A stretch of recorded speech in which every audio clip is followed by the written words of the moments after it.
Welcome to the Thinklings podcast, a conversation where good thoughts help renew the mind with the Word of God.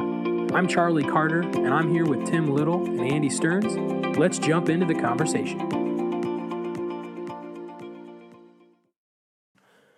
Welcome to the Thinklings podcast, and we are going to just give a little brief introduction here. We just got done with 3 episodes of Dr. Newman. Thank you, Dr. Newman. Yes, I'm pretty sure I don't know if he does as much as his wife, but they listen to our podcast, so thank you.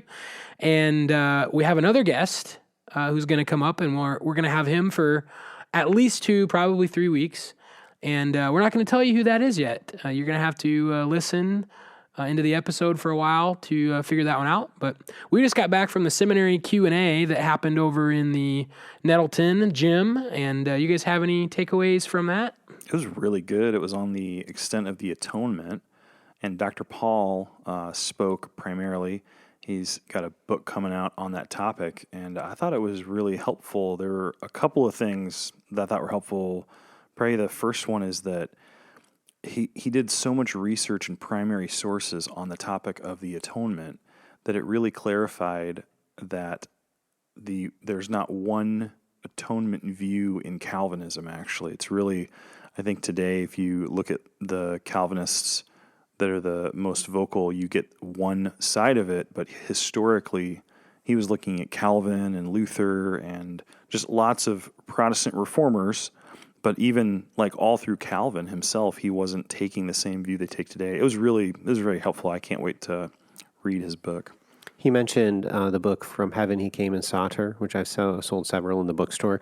I knew it was on the extent of the atonement, but I didn't really know anything about it. He mentioned specifically that book's definition of the atonement and how the other Calvinist Reformed individuals disagreed with that book's definition of the atonement, and the splintering and discussion amongst the Reformed movement that ensued. So I just thought that was a really fascinating part of it, that there's just so much disagreement amongst our Reformed brothers. They're not some monolithic movement.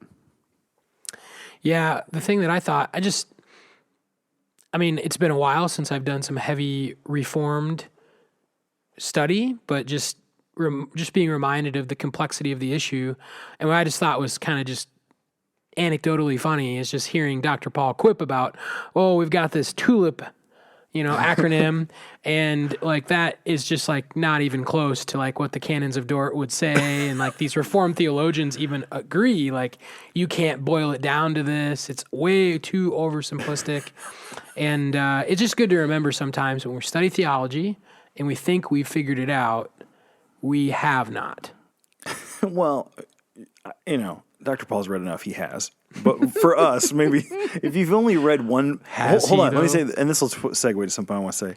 If you've only read one book on it, or you've only read like 1 or 2 books, or you've only read a couple of blog posts on it, then you should probably withhold your judgment until you've read more broadly. Dr. Paul said a couple of times, he says that, you should read Reformed, but then, go read some Lutherans and go read some Anglicans and go read like Calvin and then people before Calvin. And he's not saying just there's no truth in any, that's not what he's saying. He's saying read all those sources because they were all talking about it and all disagreeing. So I think for me, it was helpful because you can think another position is really, really appealing when you only hear one person speak about it. And they're, they have a good argument or they're very persuasive. But when Dr. Paul was marshaling all these quotes from various speakers and thinkers and writers, and it just made me think of a couple of Proverbs. Proverbs 18:13. If one gives an answer before he hears, it is folly and shame. And so I think of, you hear one side of the argument, you come to a conclusion, and Scripture actually is saying that's folly, and it's to your shame. And so if you're thinking of moving to any other position, you're going to become a Calvinist, you're going to become an Arminian, whatever. If you've only read one other position, the one that you're thinking about switching to, the Bible would say that's kind of foolish because you haven't read both sides of it. And then like 5 verses later in Proverbs 18, verse 17, it says, the one who states his case first seems right. The second colon of that proverb says, until the other one comes and examines him. And so I thought what Dr. Paul did today was helping us to see the complexity of it. And it was really good. Really good. Before we jump in, any other quick thoughts before we get to... We pre-recorded this guest, so it's not... they're not sitting at the table with us right now. We're gonna patch in a conversation from a few weeks ago. But before we do that, any other thoughts before we transition? The one book that, listener, you probably should read on the whole extent of the atonement is Dr. Paul's book, which you can go to fbbcbooks.com and pick it up or pre-order it. It's not out yet. It'll probably be coming out in about a month, but you can pre-order it now through Faith Bookstore. It's $20, and stop in or jump online and order your copy today. The other cool thing about the seminary Q&A is Tim and I, we basically just sat there and listened, and we were learning right along with everyone else. And here was Charlie in the front row texting them ferociously the whole horrendous, time. Horrendous. You are horrendous. My Didn't phone's you? blowing up down there. It's because Charlie. I asked Tim, I texted Tim, do you want me to come lob you a softball question? No. Because it's just like all this like New Testament, like election, foreknowledge discussion. And I wanted to go up and be like, so can I ask the Old Testament prof, what does the Old Testament say about election? Like, Dr. Little, do you have a comment on that? Well, the atonement was the real... Yes. I mean, he was discussing election. And atonement is obviously a theme in the Old Testament. But anyway, nobody would have cared about that input. They wanted to hear Dr. Paul. I'm glad you didn't ask me anything. Yes. But if you are listening and you're like, I don't know if I should go these Q&As or not, let me just tell you. Joan Tillotson made Mexican dip, and it was amazing. And so the snacks at these things, people, I'm telling you, you should show up just for the food. And on that note, Enjoy this episode. And I'm going to say before you even get there, I've received more feedback about the harsh cutoffs to these guest episodes than I have for anything else the Thinklings have done. My own mother, Charlie. My own mother. I apologize for nothing. So guess what? When we get to the end of this episode, it's going to be this harsh cut. You're not going to hear everything you want. And you're just going to have to tune in next week to the Thinklings podcast. Welcome to the Thinklings podcast. We have another guest here today, but we're not going to get to him just yet. We're going to kind of start off normal. So, Tim and Andy, how we doing? Very good, Charlie. Very good. I'm cold. Okay. Except for Tim and I are sharing a microphone, so we're having to sit really close together. And Tim is so cold, he's in a blanket. So it feels a little weird. He is. It's I'm really like funny. literally next to him, and he's in a blanket. This seems weird. I'm not sharing my blanket. Okay, so we do have some Thinklings business to tend to, which is our guest today, and probably next week as well. But before we do that, as always, we have we have some Thinklings business to tend to. Let's talk about some books. Books and business. Okay, so a book that I'm working through to talk about probably in a couple of episodes is The Everlasting Man by G.K. Chesterton. We've mentioned C.S. Lewis's list before of the books that he rated top 10 books, and I can't remember if it's number 2 on that list. I think it's number 2 on that list. Chesterton is a really interesting author, and the way he writes things is very pithy. So it's fun to read, but it's long. But talking about a history of humanity is kind of the idea of the book.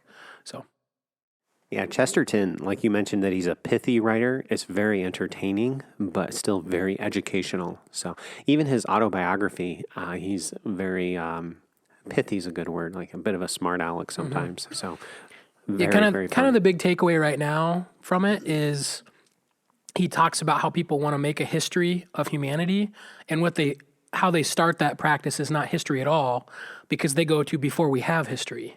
Like they suppose what happened before we have record. And he says, that's not a historical pursuit. What do you want to say? You look like you want to say something. Just keep going. Okay. So then he points out the earliest history that we have of, quote, the cavemen is that they're doing art in the cave. And he's like, guess what? Cats don't paint pictures of dogs. It's like a very pithy way of saying, like, you know what? From the onset of what we have of these people is that they're doing something very human. It's not that they're unhuman. So It's interesting. I'm into chapter 3, I think, right now. So I'm currently reading Beren and Luthien. It is a Tolkien book. It's part of the lore. I'm sorry. So great. You with the What? blanket is just unbelievable. I am really cold. I'm Take a drinking picture. coffee. Take a picture of him. We'll post it on the website. With his hands up and he's talking. He's making. That's so funny.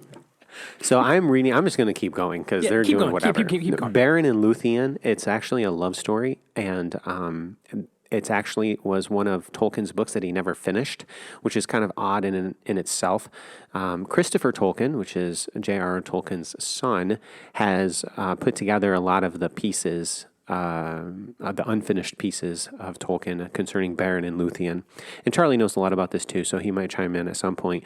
But there are several different stories. For example, the first time he wrote about Beren and Luthien, it actually wasn't Beren and Luthien, it was Beren and, oh goodness, I just forgot her name, Tinuthiel or something like that. Tinuthiel. There you go, Tinuthiel. So it's totally. I think so. I'm reading this book and this story, and the main character is not even the main character. She has a different name. But Beren renames her, gives her a new name, and it's Luthien, which is the nightingale, because she sings, and her singing is beautiful. So yeah, just to throw in a comment here, I would need to do some digging to make sure on this, but I'm fairly confident that one of the first portions of the Lord of the Rings writings that Tolkien was working on, the first person to read them other than himself was Lewis. And what he shared with him was I don't know if it was one of the songs of like Beren and Luthien, like one of the love songs. And that was kind of the rocket of like Lewis says, like, I love this. And so this is some of the early stuff. I mean, he was writing a lot of stuff in the World Wars, but how do you decide what's early and what's not? But some of the first things that he shared with Lewis of the Lord of the Rings was the Beren and Luthien content. That's really interesting. So in the story, the first edition of the story, it had like 3 different endings. So it was really kind of even a postmodern story. You could pick the ending that pleased you. In one story, Beren dies. In another one, he almost dies, and she, brings him back to life. And then in the third one, he does die, and she goes into the realm of the dead and brings him back. So kind of just interesting in that respect. I'm not all the way through all the different editions of it. Again, there's like the early edition, and then a shorter version that Tolkien wrote later, and then there's like these longer poetic kind of versions, and I'm reading through some of those, and I don't know if I'm really even going to finish it because I'm not that interested in the thing, but I wanted to read something that was Tolkien that wasn't Lord of the Rings, part of the history of Lord of the Rings lore kind of stuff. And so I chose this one, and I'm glad that I did. It just gives me a broader perspective on the Lord of the Rings, Tolkien, and some of the mythology behind the Lord of the Rings. It's interesting because I bought the Silmarillion long ago and didn't realize it's a historic. He doesn't write it as a story. I mean, there's stories in it, but it's like a compendium of historical data. And I tried to read through that, and I have not gotten through it because I didn't know what was going on. So, well, that's not my book. My book is Doug Wilson's Flags Out Front. This is a novel. So I have a theory here. He has a book called Rules for Reformers, yeah, and it's a riff off of Saul Alinsky's Rules for Radicals. And so in that book, he says, let's give credit where credit's due. Alinsky had some right ideas, but a terrible worldview or something like that. And so in Rules for Reformers, I haven't read the whole thing. He's trying to say this is how you get stuff done in culture. But I think Flags Out Front is his Lewis attempt to make a story off of his essay. So in Flags Out Front, the whole thing starts off. That's our guest's computer. Our guest's horrendous Windows laptop, which we'll introduce to you in just a moment. Let's talk about Flags Out Front. Yeah. So the whole story starts off. This guy's, it's like, I think it's out in the middle of nowhere, Montana, and there's a Bible college. And this drunk guy is driving down the road at like 2 a.m. And he thinks a great prank. He goes by this Bible college. Has got 3 flags up them. Idaho maybe? I don't know.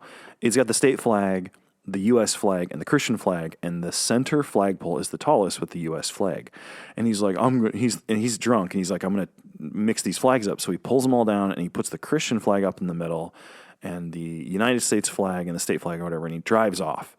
And the next day, it gets out that this Bible college has made the Christian flag the highest flag and not the American flag, and like news reporters everywhere come, and there's this huge controversy. And so the whole rest of the book is how this little Bible college and this Bible college administrator navigate this like national scandal. And it's really entertaining. It's a funny book, and it's not what I expected. And so it's a pretty good one. I'd actually recommend it.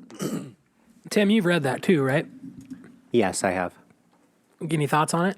Oh yeah, I really liked it. It was entertaining. Just a lot of the things that manipulation and people taking things out of context. He kind of incorporates that into the story. False allegations, the propensity for people to believe what they want to believe, as opposed to actually doing research and determining what's really true.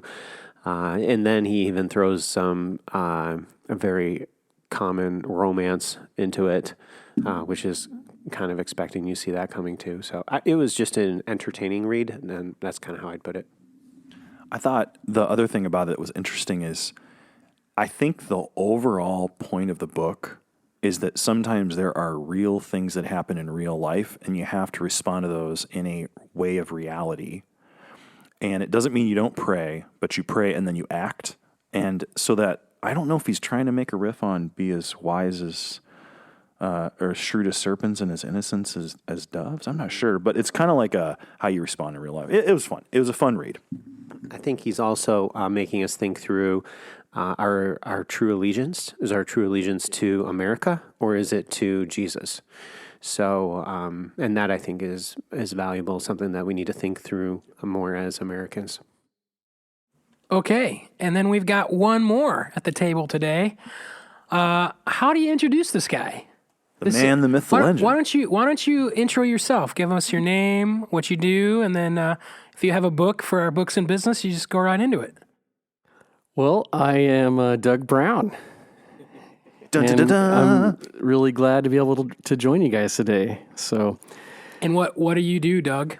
I am. Did you call him Doug? We're all at the table here. We're all at the table. Thanks, Chuck. This is so great. So yeah, tell unfold yourself a little more for us. So who is Doug? Well, I'm a dad of 4. I'm a husband. I've been a pastor for quite a while, like close to 30 years now. Praise the Lord.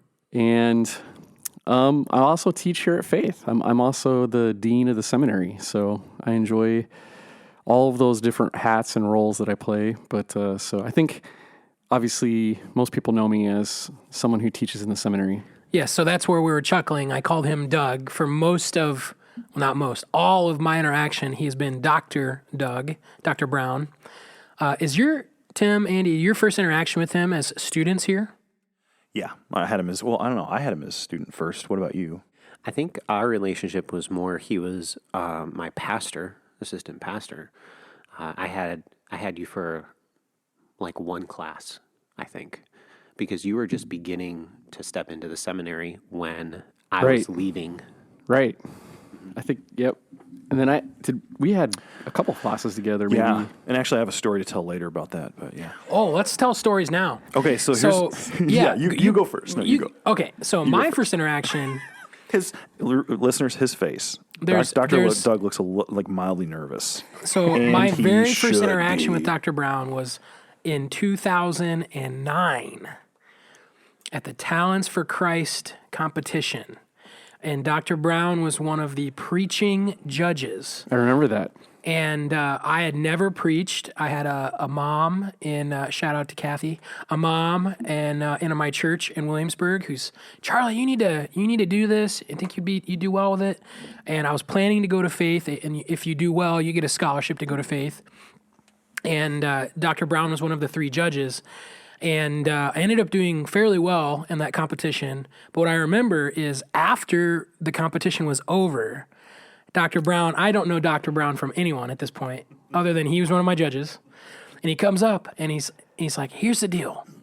If you go to nationals, you need a suit jacket that actually fits you. because we wouldn't dock you on that here, but they probably will there. And I had a suit jacket that the sleeves were too long. I mean, just bought it, I never wore suits. I went to public high school. I wore pajama pants every day. I didn't know what a suit was. Amen. I know that. And so that's my very first interaction. I think he's going to come up and be like, "Hey, congratulations." He goes, "Hey, you need to get a suit jacket that actually fits you." So that's my very first interaction with Dr. Doug. The reason I did that is because I had a teen in my youth group in Chicago who would have won based upon points, but they docked. It was actually for speech, not a preaching time, but they docked her, and she lost because of what she wore. I couldn't believe it. Yeah, and they do get pretty particular on things at the national competition. That's really funny, Dr. Doug, because when you said the reason they docked her or docked him that's not what I thought you were going to say after that. So my first remembrance or interaction was I was going into seminary, and I was trying to cut out classes that I was trying to trim off some classes because it was my last semester.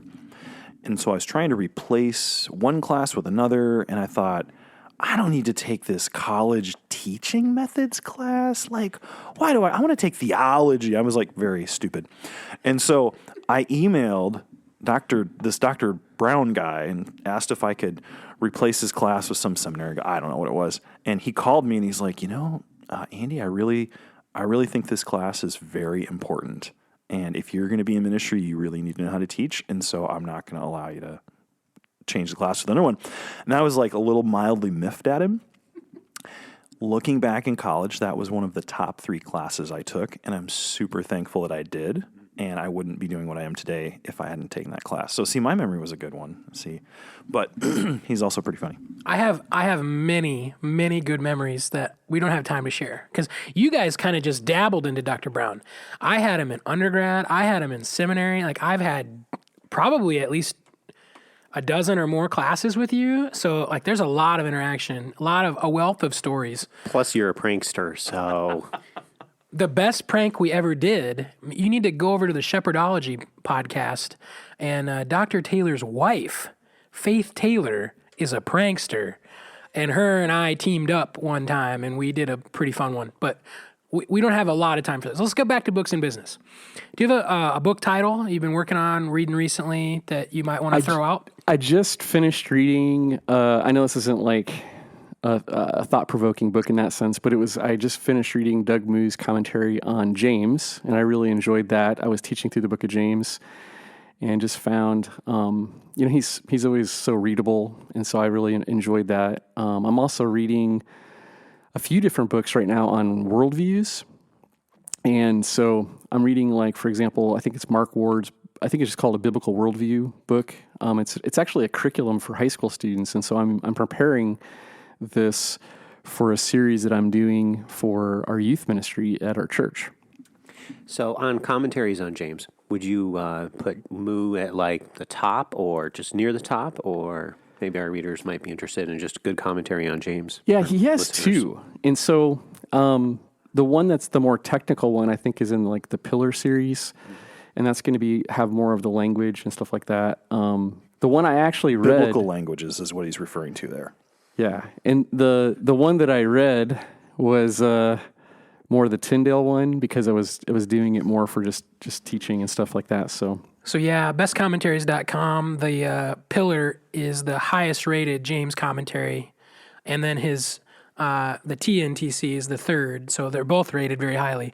I've always thought that second to Constantine Campbell, Douglas Moo is probably one of my favorite commentary names, just because Doug Moo. Anyway, so don't have a cow, Charlie. Yeah.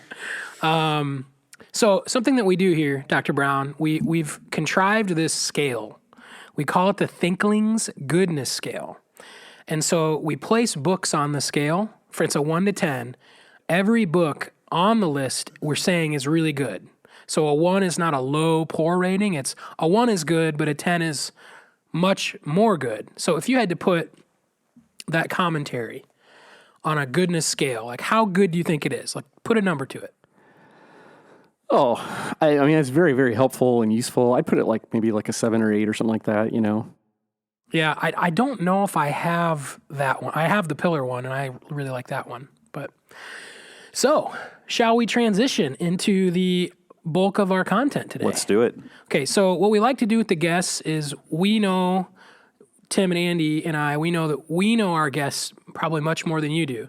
So we have a series of questions that we want to ask just to kind of get you to know this person a little bit better.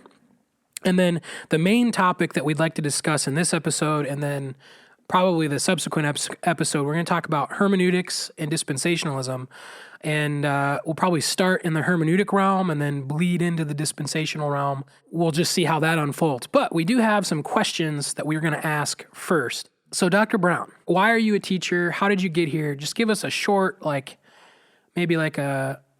is where I went to school, this is why I went into this field, that type of a discussion. Yeah. When I went from Bible college, I went straight into seminary, and I really enjoyed academics, and I thought, I wasn't really sure what God wanted me to do. I was just open to whatever he wanted. I think God called me to ministry. I really understood the call to ministry when I was maybe a freshman of Bible college. That's when I really think I grew the most and really felt like I should be in ministry. But I think the thing that impacted me to go on was when I was getting up in my upper level master's degrees, I decided, why don't I just apply for doctoral programs and just see what happens? And so I applied for a couple different doctoral programs, and I ended up getting into a couple of them, and I decided to go to Trinity. And so after my MDiv, I went straight into my New Testament PhD work. And all that time that I was in seminary, I was in church ministry as an assistant pastor. And really enjoying youth work, really enjoying being an assistant, preaching occasionally, but just really being involved in ministry, discipling people. And I got to the end of my PhD work, and I'm just like, I don't know if I really want to go into academics or just stay in the church. And it was actually quite a hard decision for me to kind of think that through. I got a call from Dr. George Houghton, and basically the door opened up for me to be able to come to faith, and I had to kind of make a decision. Am I going to stay in the church or in academics? And I thought to myself, listen, I'm getting a PhD. I should probably at least try academics out to see if that's where I should be. So it's not like I made a deal with God or anything like that, but I just said, you know what, let's just try 5 years in academics. And if that doesn't work out, I'll go back to church ministry, because I knew that I'd love church ministry, and I knew that. So I came to faith, and within really literally a matter of months, I was totally addicted to teaching and just loved the idea of teaching. And skill sets and gifts and things like that, I really feel like this is where God can use me the most. It's not that I don't think, I actually feel like I kind of took a demotion going from pastoral ministry to professor. I think a lot of times we think of that backwards, but and so that, God just moved me here. And then so eventually I went from college to the seminary. So what were your first classes that you taught when you came here? When I came to faith, I taught youth ministry classes. And so I was the chairperson of the local church ministry department. And so that's why I did classes like teaching methods and youth classes and stuff like that. When did you pick up Greek? Because I have always known you really, I knew you did the youth ministry stuff, but I've always really just known you as the Greek guy. I think Dr. Houghton threw me a bone when I first came because I was getting my doctorate in New Testament. He let me, Dr. Walton was in the process of kind of stepping down from things. And so he gave me Greek 2, their second year of Greek, right at the very beginning. Okay. So I taught all of those youth classes plus Greek.